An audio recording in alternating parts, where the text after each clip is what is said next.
terus. Record nih. Em, udah ya, udah mulai ya. Baiklah, Assalamualaikum warahmatullahi Ya. wabarakatuh. Perkenalkan saya, Waalaikumsalam Waalaikumsalam warahmatullahi warahmatullahi wabarakatuh. wabarakatuh. thank you, thank you. Perkenalkan kami dari kelompok 5 akan mempresentasikan hasil mini riset kami. Jadi hasil mini riset dari kelompok 5 itu ditentukan terhadap perkuatan tanah menggunakan geosintetik ya. Jadi untuk apa namanya nih? Untuk referensinya kami sendiri, kami itu menggunakan referensi yang berjudul, maaf, nge-lag kah ini? Yang berjudul, bukan yang berjudul, yang menggunakan jenis geotextile.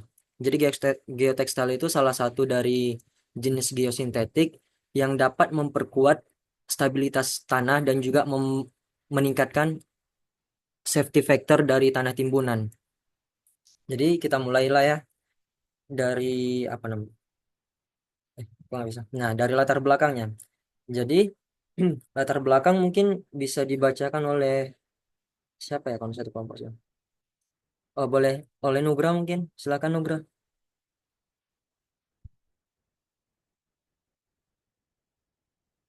Halo Nugra. Oh ya, udah Mas.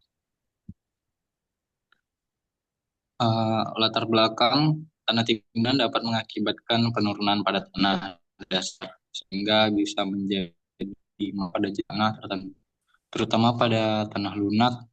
Oleh sebab itu, untuk beberapa situasi diperlukan perkuatan untuk meningkatkan stabilitas tanah. Salah satu upaya yang dapat dilakukan untuk memperkuat tanah adalah dengan menggunakan bahan geosintetik, terutama jenis geotekstil.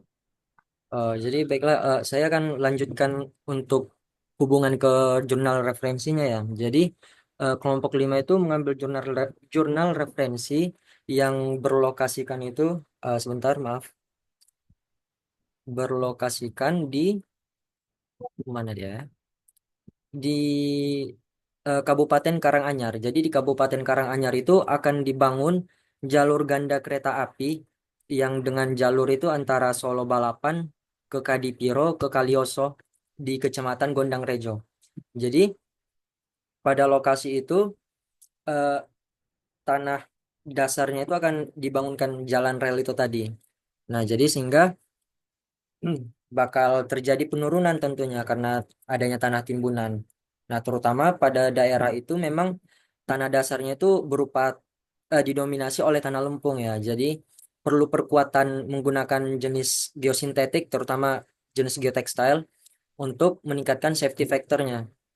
Nah, jadi safety factor itu tadi merupakan standarisasi yang ada di tulis di SNI. Di SNI itu standarisasi untuk safety factor itu senilai 1,5. Jadi harus memenuhi itu. Kalau untuk jenis tanah lunak seperti tanah lempung atau tanah clay itu biasanya di bawah 1,5 untuk safety factornya. Jadi karena itu perlu perkuatan tanah menggunakan dengan geosintetik itu tadi, jenis geotextile terutama.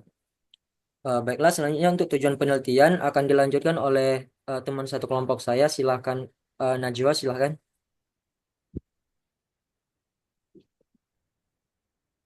Tujuan penelitian satu untuk mendapatkan angka keamanan tanah timbunan sebelum dan sesudah konsolidasi dari software Texas.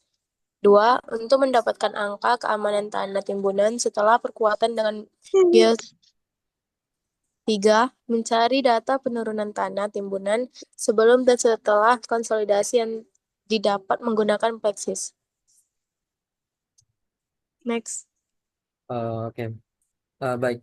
Jadi untuk tujuan penelitian ini tentunya bakal jadi isi kesimpulannya ya. Jadi untuk mendapatkan angka keamanan tanah timbunan sebelum dan sesudah konsolidasi dari software Plexis itu syukurnya kami bisa dapati gitu ya. Tapi untuk poin kedua, mohon maaf mungkin kami nggak mendapatkan ya kalau untuk lewat Plexisnya. Jadi kami cuma menyediakan data dari bentuk perhitungan manual untuk angka keamanan tanah timbunan atau safety factor setelah perkuatan dengan geotextile.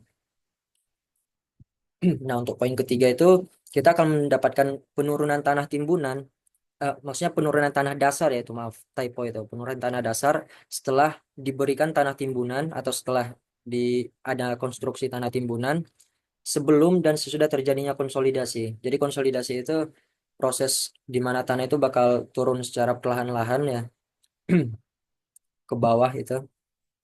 Oke, selanjutnya untuk landasan teori dipersilahkan untuk teman satu kelompok saya. Siapa yang ada ya ini? Dipersilahkan Aji. Oke, landasan teori. Tanah sangat penting untuk pekerjaan konstruksi. Sifat fisik dan mekanisnya harus diketahui dengan baik karena tanah dasar harus memiliki kapasitas dukung yang baik untuk menahan beban yang ada di atasnya.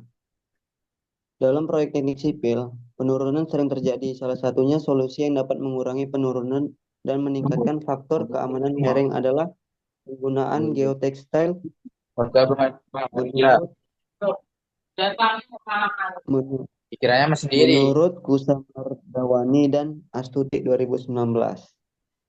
Geotextile adalah geosintetik yang bermeabelnya terdiri dari tekstil atau kain.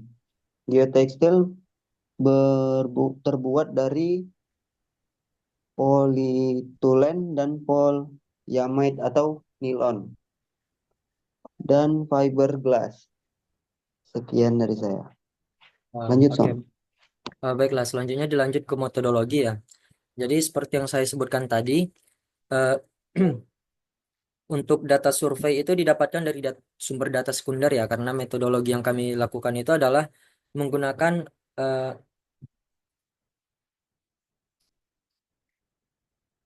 metode literatur ya. Jadi kami mengambil satu artikel jurnal dan artikel jurnal itu menyatakan kalau bahwa lokasi penelitian mereka itu di pembangunan jalur ganda yang ada di Solo Balapan, ke Gadipiro, ke Kalioso yang ada di Kecamatan Gondang Rejo, Kabupaten Karanganyar.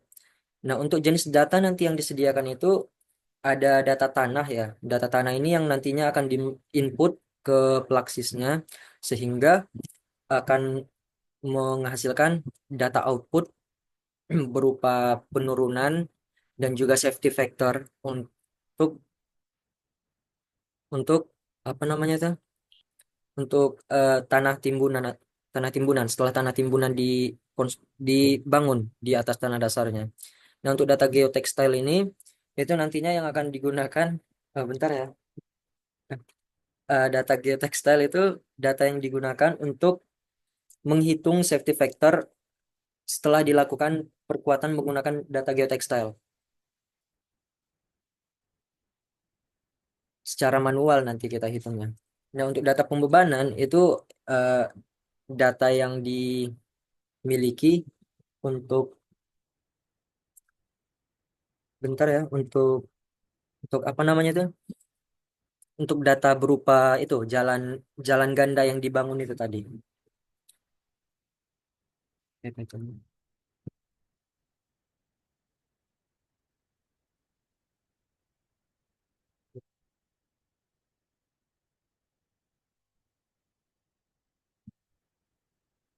Nah, untuk metode olah data, data kami itu eh, berdasarkan data referensi ya, seperti yang tadi saya sebut.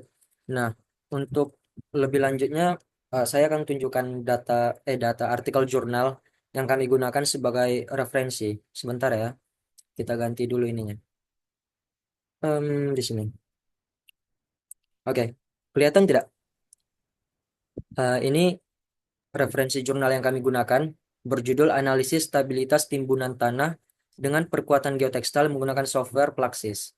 Nah, untuk data yang kami modifikasi itu ada di sini ya. Jadi material tanah. Nah, ini salah satu referensi kami. Tapi selain ini juga kami ada menggunakan referensi dari video tutorial penggunaan Plaxis.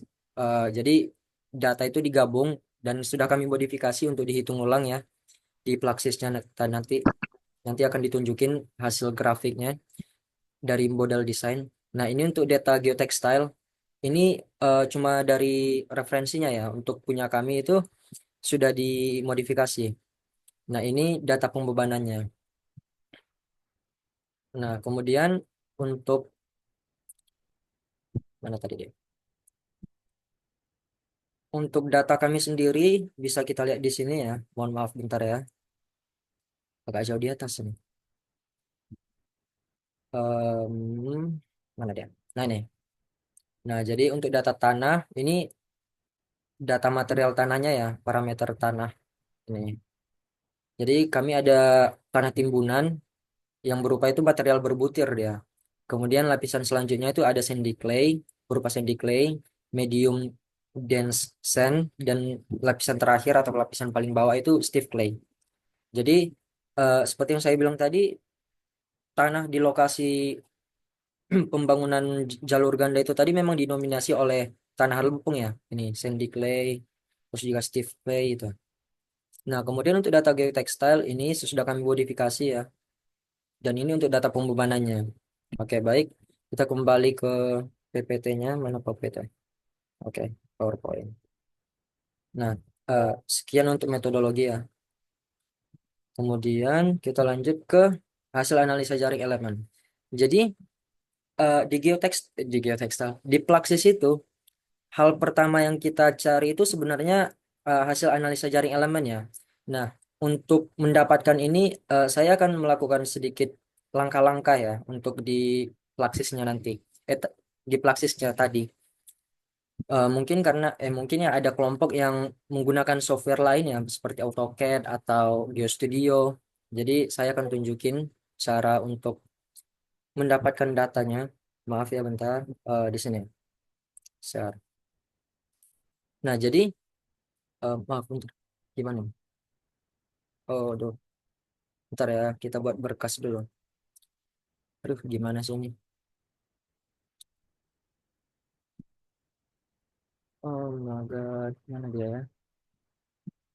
Simpan dulu. Nah, aduh, kok nggak bisa ya?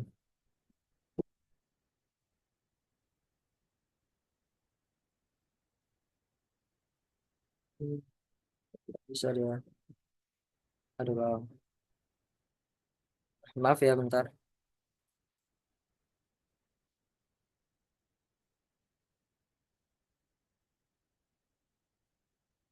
Aduh, Bang.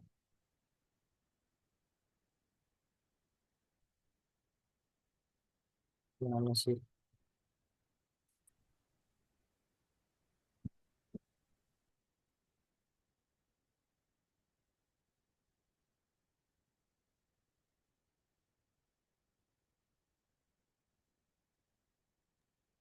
Selagi ngisi waktu, yang lain ada yang mau bertanya nggak tentang materi sebelumnya tadi? Maaf, Aku bertanya. Boleh? Kalau boleh, apa mau nanya apa? Baik, saya Abraham Koto dari kelompok 3 ingin menanyakan Hmm. tentang apa ya? Nah, aku tengok PDF lain. mau nanya? Apa saja faktor yang mempengaruhi apa saja faktor yang mempengaruhi stabilitas tanah timbunan pada proyek konstruksi? Itu aja.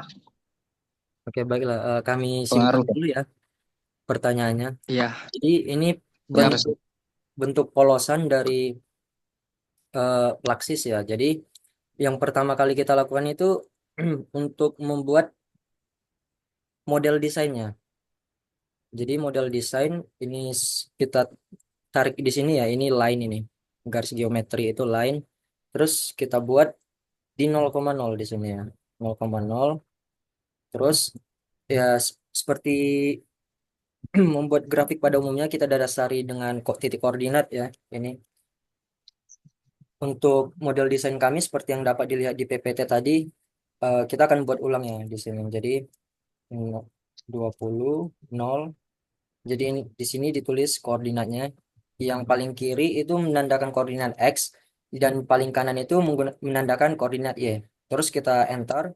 Nah, terus juga kalau untuk di desain kami itu tingginya di sini ya 17, 20 kali 17, terus 11 kali 17, terus 20 kali 8, terus ini, nah ini, oke.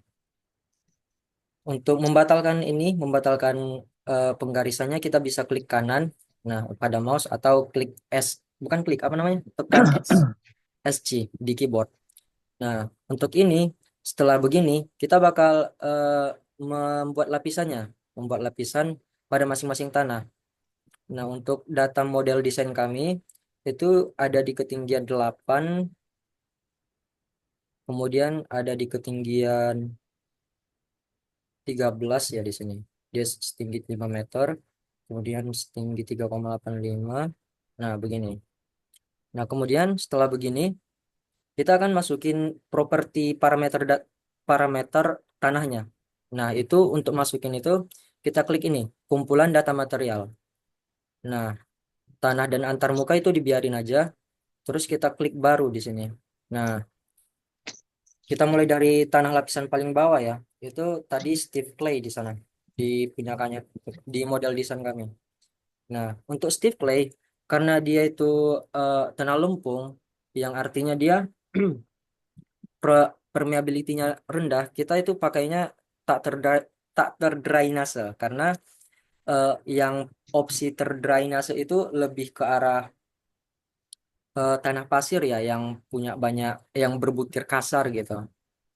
Nah, kemudian ini akan dimasukin data ya dari parameter tabel data tadi, tabel parameter data parameter tanah punya kami tadi. Nah, anggaplah ini maaf ya untuk yang saat ini kita masukin random aja dulu. Anggap seperti ini 875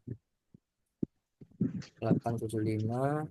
Nah, ini tuh permeability KXKY ini gamma ya atau berat volume unsaturated dan gamma volume saturated. Kemudian ini elastisitasnya bilanglah 2000. Terus ini rasio Poisson ratio buat 0,32. Ini random aja dulu ya angkanya. Buat ini 20. Oke. Nah, terus kita buat atau kita pilih warna untuk mewakili masing-masing lapisan tadi. Nah, kita klik random aja warnanya berdasarkan preferensi masing-masing. Kemudian kita klik OK. Oh, bang, maaf. Salah ternyata ya kalau data asalnya. Buat 20 lah ini. Oke. Nah, jadinya begini dia. Nah, eh, tiap lapisan kita akan buat seperti itu. Cuma karena saya cuma untuk menampilkan tutorialnya, jadi tidak akan begitu lengkap ya saya tampilkan. Nanti tidak cukup waktunya. Nah, setelah bilanglah, anggap kita sudah membuat atau menyediakan kumpulan data material untuk tiap-tiap lapisan tanah dasar dan juga tanah timbunannya gitu ya. Jadi untuk ini kum- apa namanya nih opsi data materialnya kita klik, kita tahan dan kita geser sampai ke lapisan yang dimau, yang di berdasarkan data. Jadi kalau di data kami Steve Clay itu kan ada di lapisan paling bawah ya. Jadi kami tahan, kami taruh ke sini. Nah, dan ini dilakukan ke tiap-tiap lapisan. Oke. Nah, selanjutnya setelah kita anggaplah semua lapisan tanah itu sudah di apa namanya nih? Dibuat data material tanahnya. Kemudian kita itu bakal membuat susun jaring elemen atau kalau di bahasa Inggrisnya itu mesh dia. Jadi kita buat ini, ya, tapi nggak bisa ya harus lengkap. Bentar ya kalau kita buat lengkap random aja kalau kita. Ini medium, aduh, medium dense sand. Nah ini juga kita buatnya tak terdrainase. Anggap ini 12. Aduh, ketinggalan punya kan. Ini buat 16. Ini 875. 875. Terus ini parameter anggap 2300, 0,32. Ini bilang 232. Oke. Terus baru kita buat untuk semua lapisan ya ini. Ini sandy clay untuk lapisan kedua. Nah, kita buat juga tak terdrainase di sini ya. Nah, di sini kita buat ini data random ya, tidak sesuai dengan tabel datanya kami. 875, 875, 1500, 0,32, secara itu bilang 25. Oke. Bentar, kita ganti warnanya. Oke, oke. Baru ini tanah timbunan untuk lapisan terakhir. Nah, tanah timbunan ini kita bakal buat itu terdrainase karena tanah timbunannya berupa material berbutir dia. Jadi buatnya terdrainase. Nah, di sini kita buat 18,671, 18,989, ini 0,875. Nah, berdasarkan referensi yang saya baca, disebutkan kalau bahwasanya kalau dia tanah timbunan yang berbutir kasar, jadi permeability-nya itu bakal lebih besar angkanya dibandingkan yang tergolong ke tidak terdrainase. Oleh karena itu, di sini saya buat contoh angka permeabilitasnya cuma 0,875 ya. Kalau tadi kan 0,000875. Nah, kemudian kita klik parameter, anggapnya 3000, 0,32, yang lainnya 20. Nah, kemudian untuk tanah timbunan kita ada tambahin P di sini karena di datanya ada. Kemudian kita tentuin warna, random aja, kita buat merah. Oke. Nah, oke. Selanjutnya ini kita bakal masukin ya ke tiap-tiap lapisan yang seharusnya. Nah, ini. Oke. Nah, selanjutnya kita buat untuk jaringannya. Oh, sebelum itu kita ini dulu, kita jepit dulu ininya untuk menyatakan kalau bahwasanya eh, dari sisi kanan dan dari sisi kiri itu udah ada pembatas kalau untuk apa namanya itu ya, untuk jalan ininya airnya penurunannya nanti jadi cuma ke arah vertikal doang nanti dia ya. Jadi ini susun jaring elemen kita klik. Nah, kemudian akan ditampilkan seperti ini. Nah, cuma kita butuh eh, konektivitas ini tuh jaring-jaring merah ini tuh lebih halus dari ini. Nah, untuk itu kita silang dulu di sini. Aduh, gimana nih? Nah, jaring elemen, klik kekasaran global di sini. Kemudian eh, boleh pilih halus atau sedang atau sangat halus. Untuk di sini kita buat halus saja ya. Oke. Nah, kemudian kita klik lagi susun jarang analisanya. Nah, ini dia jadi jauh lebih kecil ya jaring-jaringnya. Nah, kemudian kita perbaharui di sini. Nah, setelah kita perbaharui, kita klik ini kondisi awal. Nah, oke. Nah, ini gamma atau berat isairnya ya. Senilai 10 kilonewton per meter kubik. Oke. Nah, udah begini dia. Ini tuh bakal kita buat untuk penentuan muka air tanah. Udah nggak asing kan dengan muka air tanah? Sudah sangat sering dibahas oleh Pak Joni selama pelajaran mekanika tanah lanjutan dan mekanika tanah dasar juga. Nah, ini. Oke. Bentar. Udah mau habis sama ini. Nah, jadi untuk ini kita bisa klik mungkin di sini ya. Di sini gimana sih ininya? Nah, intinya karena waktu udah nggak cukup ya, jadi intinya muka air tanah ini itu bisa dipindahkan sesuka hati, bukan sesuka hati sih, sesuai data yang dipunya ya nanti. Oke, kita lanjut ke PPT-nya ya. Share mana PPT tadi? Share, oke. Nah, jadi ini bentuk ini tadi apa namanya analisa susun jaringnya, analisa jaring elemen milik dari model desain kami. Nah, selanjutnya ini tuh hasil dan pembahasan ya. Untuk hasil dan pembahasan kami itu menyediakan jaring elemen terdeformasi ya ini. Dan ini ada jaring elemen terdeformasi. Nah, ini tuh kondisi awal sebelum timbunan itu dibangun di atas tanah dasar. Jadi dia masih masih sangat normal ya, masih belum ada terjadi penurunan atau kelongsoran juga. Nah, tapi setelah terjadinya atau setelah diberikan tanah timbunan di atas tanah dasar, bisa kita lihat di sini itu ada penurunan di sini. Nah, jadi dia terpusat di sini ya dia. Kemudian kita lanjut. Nah, ini tuh pelongsoran dengan nilai safety factor sebelum konsolidasi. Jadi sebelum eh, konsolidasi itu kita ada mencari nilai safety-nya. Itu nanti bakal dihitung otomatis di software Plexisnya. Nah, jadi begini dia hasilnya, longsorannya begini. Nah, tapi setelah terjadi konsolidasi, itu biasanya memang em, kelongsoran yang terjadi itu jauh lebih stabil. dibandingkan sebelum terjadinya konsolidasi. Makanya terlihat seperti di PowerPoint kami ya di sini.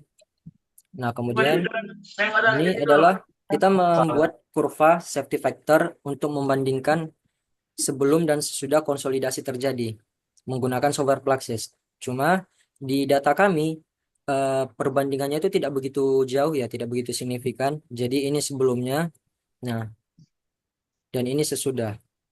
Terdapat kalau puncaknya itu lebih tinggi sedikit setelah proses konsolidasi terjadi. Oke, selanjutnya. Nah, ini untuk perhitungan perkuatan geotekstil.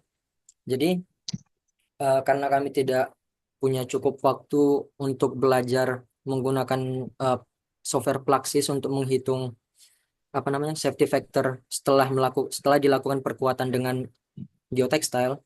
Jadi kami cuma menyediakan hitungan manual ya sesuai dengan jurnal referensinya kami. Nah, jadi ini harusnya ada tangan kuadrat dalam buka kurung theta dikurang apa namanya itu pi per 2 ya harusnya. Nah, kemudian ini lapisan geotekstil itu ini harusnya eh, dipakai 6 lapis saja ya, ini harusnya tulisannya. Maaf, ini ada salah salah input.